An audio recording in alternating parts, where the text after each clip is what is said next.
भले ही केंद्र सरकार ने 3 कृषि कानूनों को वापस ले लिया हो, लेकिन इन कानूनों के खिलाफ लगभग साल भर दिल्ली की सीमाओं पर डटे रहने वाले किसान भारतीय जनता पार्टी को बख्शने के मूड में नहीं दिखाई दे रहे हैं। संयुक्त किसान मोर्चा ने उत्तर प्रदेश और उत्तराखंड में भारतीय जनता पार्टी के विरोध का बिगुल फूंक दिया है। 3 केंद्रीय कृषि कानूनों के खिलाफ आंदोलन को लेकर बने 40 किसान संगठनों के मंच ने गुरुवार को उत्तर प्रदेश और उत्तराखंड की जनता के नाम खत लिखकर अपील की है कि किसान विरोधी बीजेपी के खिलाफ वोट डालकर इसे सजा दें।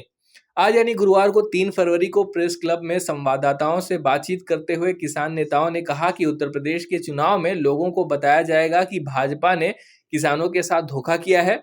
अभी तक सरकार ने अपना कोई भी वादा पूरा नहीं किया। उत्तर प्रदेश के 57 किसान संगठनों के साथ मिलकर SMK यानी संयुक्त किसान मोर्चा के प्रतिनिधि उत्तर प्रदेश और उत्तराखंड के अनेक गांवों में पहुंचेंगे। किसानों के इस अभियान को लेकर HW न्यूज की टीम ने संयुक्त किसान मोर्चा के नेता योगेंद्र यादव और दर्शन पाल सिंह से बात कर इस अभियान के पीछे मकसद जाना। आइए सुनते हैं इन नेताओं ने क्या कुछ कहा। नमस्कार, मेरा नाम स्वर्णा, आप देख रहे हैं HW न्यूज़। आज SKM ने दिल्ली में एक प्रेस वार्ता की जिसमें उन्होंने कहा, मिशन उत्तर प्रदेश के बारे में कहा। तो सर जी, मिशन उत्तर प्रदेश है, उसमें ये बात साफ है कि आप लोग बीजेपी का विरोध कर रहे हैं, क्योंकि भारतीय जनता पार्टी ने न सिर्फ किसानों के विरुद्ध काले कानून लेके आए, बल्कि जब वो कानून वापस लेने पे मजबूर हुए तब भी उन्होंने किसानों को जो लिखित वादे किए थे उनसे साफ मुकर गए हैं। अजय मिश्रा टेनी आज भी ना बर्खास्त हुए हैं, ना गिरफ्तार हुए हैं। और भारतीय जनता पार्टी ने जिस तरह से घोर किसान विरोधी सरकार चलाई है, जिसका कच्चा चिट्ठा हमने एक अपने उसके अंदर किया है पुस्तिका में, इसलिए हम उत्तर प्रदेश के किसानों से अपील कर रहे हैं कि किसान विरोधी भारतीय जनता पार्टी को सजा दें। हम किसी के लिए वोट नहीं मांग रहे, बस भाजपा को सजा दें, सिर्फ ये अपील लेके हम उत्तर प्रदेश में जा रहे हैं। हमारा राष्ट्रीय नेतृत्व उत्तर प्रदेश के तमाम शहरों में जाके लोगों से संवाद करेंगे और हमारे 57 संगठन हैं, किसान संगठन, जो गांव-गांव में किसानों का ये संदेश पहुंचाएंगे। सर आपने मिशन उत्तर प्रदेश, मिशन उत्तराखंड की बात की, लेकिन मिशन पंजाब कहीं नहीं दिखा। पंजाब में हमने स्पष्ट कर दिया है कि जो संयुक्त समाज मोर्चा के नाम से हमारे कुछ और पुराने साथी कॉन्टेस्ट कर रहे हैं, उससे हमारा कोई संबंध नहीं है। संयुक्त किसान मोर्चा में वो फिलहाल नहीं है, वो बाहर है, बाद में उससे बात की जाएगी। आपने बजट की बात कही, कहा कि सरकार ने आपसे बदला लिया बजट, लेकिन सरकार का कहना है कि ये बजट किसानों के लिए है, इसमें टेक्नोलॉजी को लेकर आई है। कौन सरकार कहती है कि बजट किसानों के लिए नहीं है?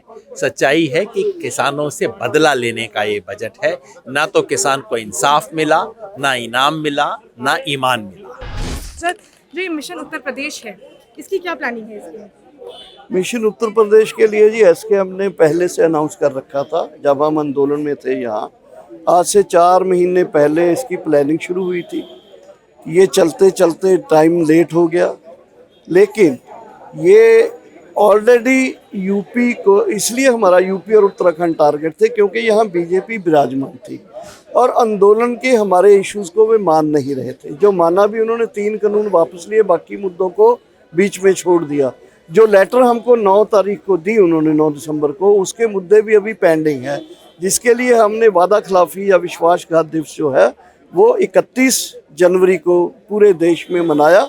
इनके पुतले जलाए गए, ज्ञापन दिए गए राष्ट्रपति जी को, और आज हमने ये तय किया है, प्रेस कॉन्फ्रेंस के जरिए अनाउंस किया है कि हम पूरे यूपी में पर्चा बांटेंगे। हमारे लोग मीटिंग्स करेंगे, प्रेस कॉन्फ्रेंसेस होंगी 9 जगह के ऊपर। जैसे जैसे फेजेज में इलेक्शन बढ़ता जाएगा उसी तरह उसी रीजन में प्रेस कॉन्फ्रेंसेस होती जाएंगी और इसको लेकर पूरे यूपी में हम बीजेपी को सजा देने का जो है वो ऐलान कर रहे हैं। एक बात साफ है, बीजेपी को सजा देनी है। तो मेरा सवाल ये है कि आप लोग ये हमेशा से कहें कि SKM का समर्थन किसी के साथ नहीं रहा है, लेकिन बीजेपी का विरोध आप लोग कर रहे हैं, इससे कहीं ना कहीं विपक्षी पार्टी को तो समर्थन मिलेगा। उन किसी को समर्थन किसको होता है, A को, B को, C को, ये हम नहीं जानते, लेकिन जिसने हमारा वादा खिलाफी की है उसको तो पनिश करना चाहिए। यही हमारा सेंट्रल स्लोगन है।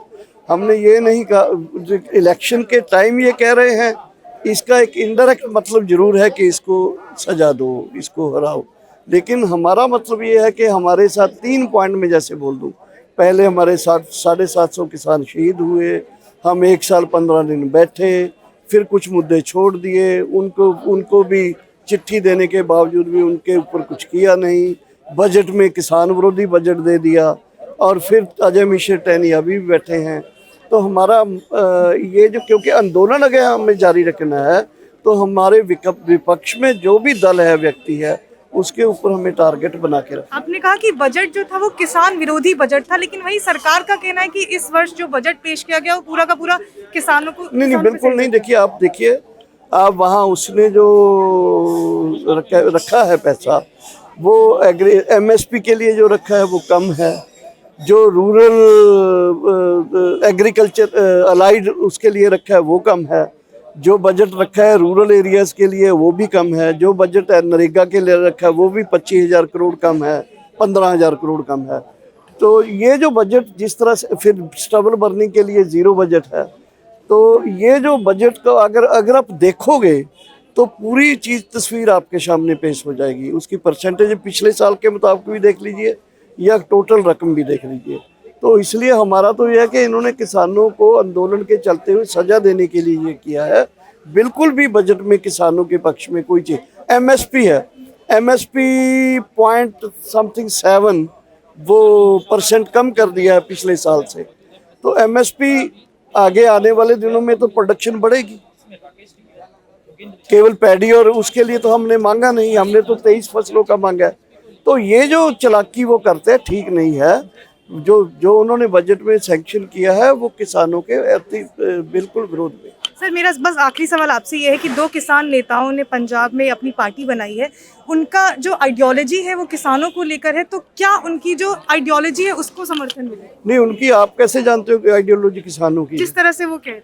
उनका तो पंजाब में पंजाब की सरकार बनाना है, पंजाब के सब लोगों को बोलते हैं कि आइए हमें वोट दो, हम पंजाब का विकास करेंगे। लेकिन हमारा ये मानना है कि किसान आंदोलन लड़ना ही अपने आप में एक प्रेशर ग्रुप में बड़ी चीज़ थी जिसकी ज़रूरत थी। ये जो लोग गए हैं ये ना तो पूरे लोगों की रिप्रेजेंटेशन करते हैं, ना इनके पास कोई ब्लूप्रिंट है डेवलपमेंट का। ऐसे ही थोड़ा नाम बन गया तो इलेक्शन लड़ने चले गए, ना तो उनकी कामयाबी हुई, ना वो किसान लीडर रहेंगे अब, ना पॉलिटिकल लीडर बन पाएंगे। ये मैं यहाँ से बोल रहा हूँ। बहुत बहुत शुक्रिया। ये थे डॉक्टर दर्शन पॉल, जिन्होंने हमें बताया मिशन उत्तर प्रदेश के बारे में। साथ ही उन्होंने बजट जो 2022 पेश किया गया है उसे भी ये कहा कि किसान आंदोलन जो सरकार ने वापस लिया है उसका बदला किसानों से लिया गया है बजट 2022 के जरिए। कैमरा पर्सन रजनीश के साथ मैं स्वर्णा झा, आप देख रहे हैं SW न्यूज़।